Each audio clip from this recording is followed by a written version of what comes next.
ভারতবর্ষের সবথেকে ছোট গ্রাম কোনটা, কোথায় অবস্থিত, এর জনসংখ্যা কত, জানেন সেই গ্রামটার নাম কি, কোন রাজ্যে অবস্থিত?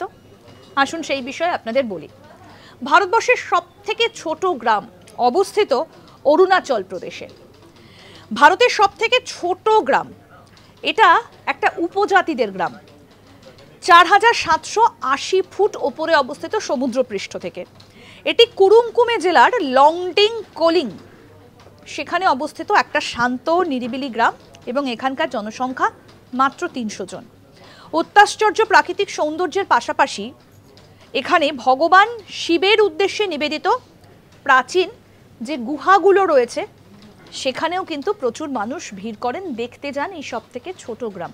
এটা অরুণাচল প্রদেশে অবস্থিত, এটি কুরুমকুমে জেলায় অবস্থিত, নাম হচ্ছে লংডিং কোলিং এবং এখানে বসবাস করেন মাত্র ৩ জন। একটা উপজাতি অধ্যুষিত গ্রাম, শান্ত নিরিবিলি এবং সমুদ্রপৃষ্ঠ থেকে ৪৭৮০ ফুট উচ্চতায় অবস্থিত।